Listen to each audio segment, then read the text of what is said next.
About 400 years ago, Galileo set up an experiment to test his hypothesis that objects accelerate as they fall. It was an extraordinary act. Arab intellectuals had been doing the same thing for centuries, but while their science was widely accepted and admired in Europe, their methods of experimentation were looked down on. The Christian Church maintained that conclusions could only be reached by discussion and logic, as had been taught by Aristotle. Galileo's simple experiment changed all that and began a revolution that led us away from medieval superstitions and beliefs into what's known as the Enlightenment. Science is simply knowledge. What we really mean when we talk about science is the method by which that knowledge is derived. Over hundreds of years, the golden rules of science have been honed and perfected to ensure meticulous accuracy and impartiality, and they start with something that was anathema to the medieval church.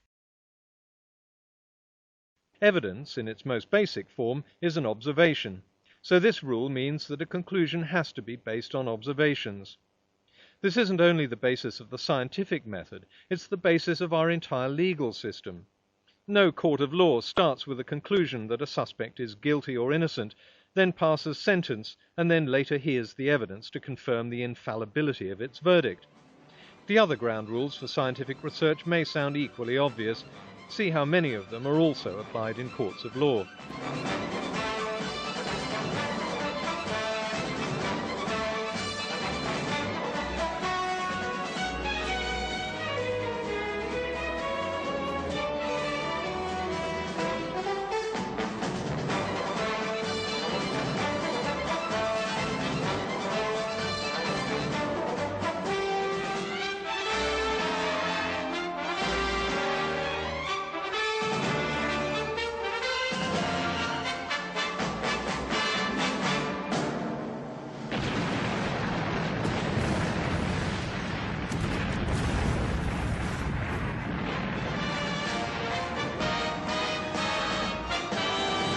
All scientific research has to follow these golden rules, and if the rules aren't followed, then it's not science. This isn't an impediment to open-minded research any more than the rules of the courtroom are an impediment to justice, or the rules of a football game are an impediment to fair play. On the contrary, they ensure impartiality and a fair and accurate result.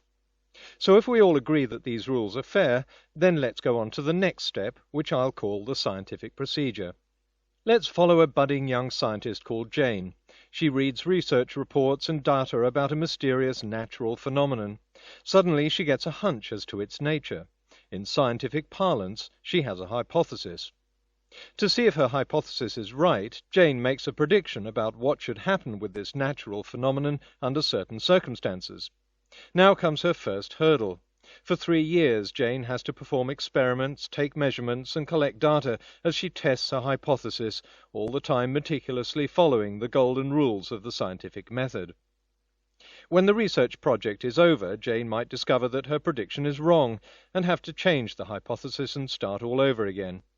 But if the prediction is correct, she writes up her results in a paper and submits it to a scientific journal. Then she meets the second hurdle. Experts in the same field pull the paper apart, looking for any mistakes. If she's followed the scientific method meticulously and got her calculations right, the paper is published. The final hurdle comes when other researchers try to replicate Jane's experiments. They'll make sure there's no other explanation for her results. One of these researchers might even take Jane's experiment further and discover not only what happens, but why. There's a lot of misunderstanding about replication, and it's often used as an argument against evolution. But science is a deduction based on evidence, not the recreation of past events in a laboratory. Prosecutors don't have to replicate a murder to show that a murder took place. A bound and gagged corpse with multiple stab wounds is usually enough. The replication of results means that if Jane bases her conclusions on an experiment, then that experiment has to be repeatable by other researchers.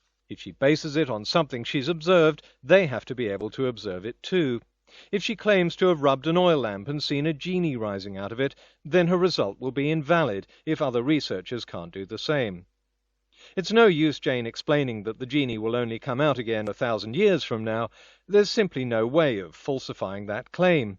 A hypothesis has to be falsifiable, or it can't be tested. Only after these hurdles have been successfully overcome will Jane's hypothesis become Jane's theory. There's also a lot of misunderstanding about the word theory. We can never say Jane's proved something, however solid her evidence.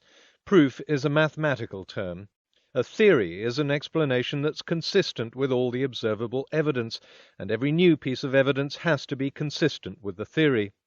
The theory has to be consistent with new theories in other fields, and of course new technologies based on the theory have to work. As long as no other theories even remotely match this consistency, Jane's theory is a fact and can be added to school textbooks. But that doesn't mean it can't be modified. Even pillars of science like the theory of gravity and the theory of evolution have been modified as new evidence comes along. But these modifications don't overturn the theories, they just show more precisely how they work. Let's look at this through a branch of science that everyone can understand, cartography. In the 15th century, gaps in European knowledge of what lay beyond the oceans were always filled with fanciful myths of sea dragons and monsters. After land was discovered, some geographers hypothesized that this might be a new continent. Of course, these early explorers made mistakes.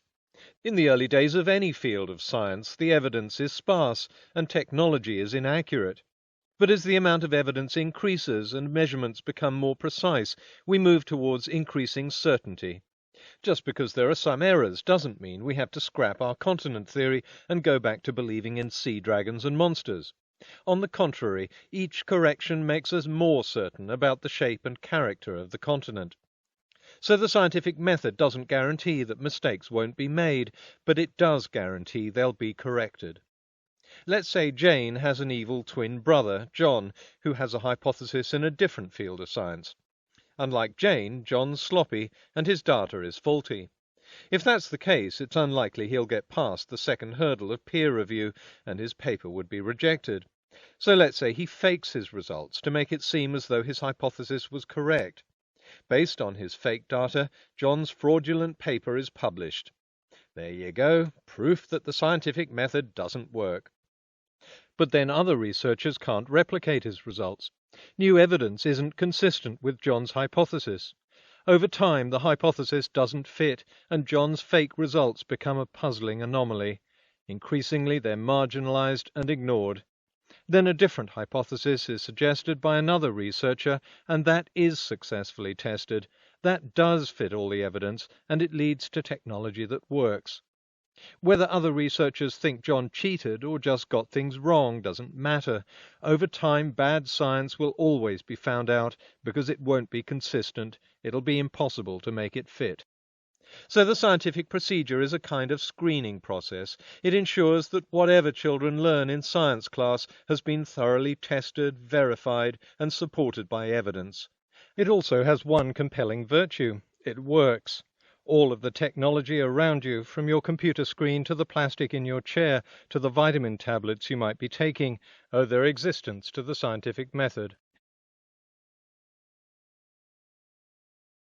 That's like saying scientists presuppose relativity or electromagnetism or radioactive decay. None of these concepts was known before it was discovered. Science doesn't start with an assumption that something's natural or supernatural. It starts with something that happens and then works out how and why it happens. In the past, people thought fairy rings were a supernatural phenomenon. Now we know they're caused by the subterranean spread of fungus. Science is an explanation based on impartial research backed by rigorous checks and balances, not belief.